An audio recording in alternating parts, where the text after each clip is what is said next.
The last time I touched the map packs was, well, far too long ago. I think it's high time for me to continue my goal of completing all the map packs. So, I sat down and grinded all of the Easy Demon map pack levels I hadn't completed yet.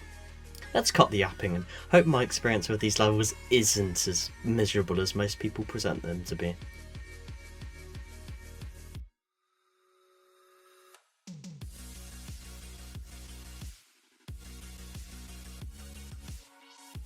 First up we have Extreme Fantasy. This level has a lot of Clutterfunk inspired sections, but then a random Cycles one? I suppose there wasn't much scope for original ideas back then. At the end there was also a pretty cruel memory part that was much harder than anything else too. Starquake's main characterising trait was this neon effect, and also the whole level being cube gameplay. This level was filled with fakes as well, making for a pretty learning experience. Apocalypse Eve is a strange and pretty messy level. There was a lot of unusual structuring throughout, and visuals wise it felt a bit like the creator tried to include as many different blocks as possible. Not to mention the time machine and TOV reminiscent part, and the random 2.1 decoration at the end. I'm always excited to see a funny game level in the map packs, so I played Requiem as soon as I saw it. Unsurprisingly, this was way ahead of anything I played so far visuals wise, with my favourite parts being the lava cube section and the tech-like ship. I found the second half a bit harder with the more specific click patterns and inputs in the UFO and the final ball part. I wanted to spice things up by going to the very last map pack so I'd play some more recent levels, starting with Laser Room.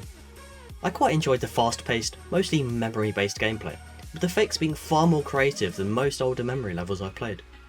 The decoration wasn't anything special, but it did fit the level name, with lots of colourful objects and glow creating a laser theme. Mood Adventure disappointed me a little. It started off with this really creative space section, but just evolved into a typical 1.7 level, disappointingly ended with a pickpath part. When I first got Geometry Dash, I would click on random map pack levels and occasionally I'd end up on Buck Force, where I would play the first 3 seconds and think, what on earth is this absolute mess? Now that I'm good enough to beat this, I'm still just as perplexed by this bizarre amalgamation of a level. Every 5 seconds you seem to have a new random combination of decoration and structuring thrusted at you, and a lot of the gameplay had some pretty spammy clicks. What stuck in my mind about Mechanic Downforce was this pretty learny gameplay of consistent difficulty throughout. Unlike a lot of levels I played in the map packs where the first half, or even the first part, were much harder than the rest of the level. When I saw the flappy part of Flappy Weird's name, I was slightly nervous it would be a minute and a half of monotonous Flappy Bird gameplay, but weirdly, I enjoyed this quite a bit more than I expected to. Unsurprisingly, this level was almost entirely UFO gameplay, but it managed to stay fresh throughout, with each part's gameplay being structured differently. Having a gameplay gimmick made this feel a bit more modern, which is perhaps why I enjoyed my time with Flappy Weird so much. Genesis was the second funny game level so far, and again, it didn't disappoint. I was surprised to see how many mod design principles this level had, with its use of multiple editor objects combined to create more complicated designs. The 3D effect that's utilised towards the end was also one of the most impressive effects for the time, especially before 3D lines were added in 1.9. I guess you could call this level the genesis of modern effects and design.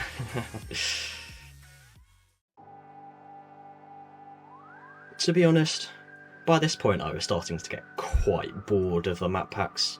But upon my realisation that I only had 7 levels left, my motivation to get this all over was sparked again.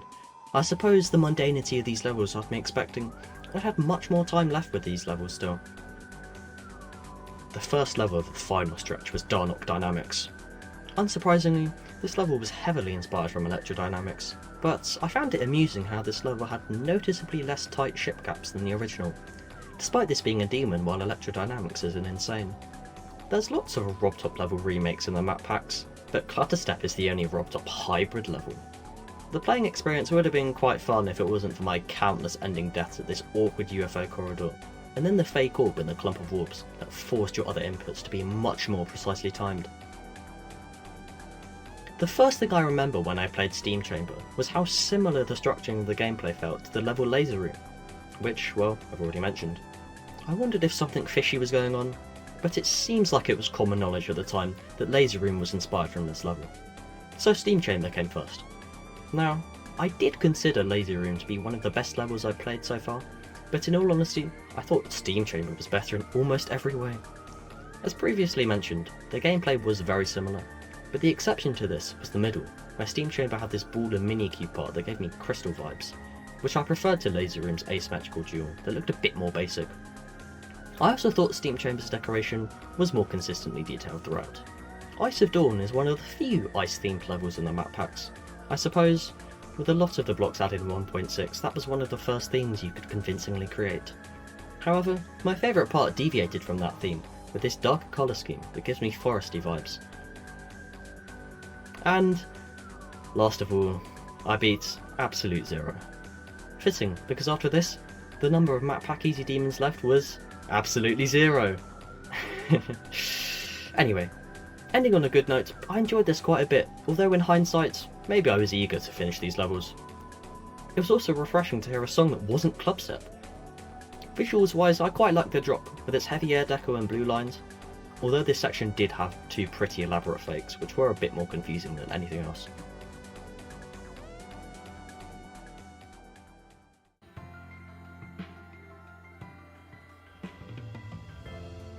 So, now that all of the demons have been completed, what are my thoughts on the overall experience?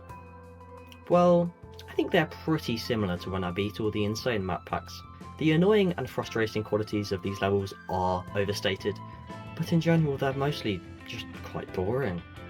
Unlike the insane map pack levels, which varied wildly in difficulty, all of these levels are almost certainly easy demons, apart from maybe Starquake, which I know has fluctuated between easy and medium demon. Yes, while these levels are littered with unbalanced sections and convoluting fakes, I think a mindset is incredibly important when playing the map packs. If you go into them expecting the worst, then the levels of mediocre quality by modern standards aren't entirely a pain. Additionally, you could probably tell I was getting increasingly bored of these levels as it went on. Extremely limited level editor at the time of these levels coming out meant that as time went on, even the levels with the more standout aspects to them largely began to blend into one. Just like with my last map pack video, a significant amount of the levels I beat I haven't even mentioned, simply because I have nothing of value to say about them. I think when it comes to older levels, it's always better to play them dotted around newer levels, instead of a big burst like I've done here, just for the purpose of giving more variety to your playing experience. Now, this begs the question, when am I doing the harder map pack demons?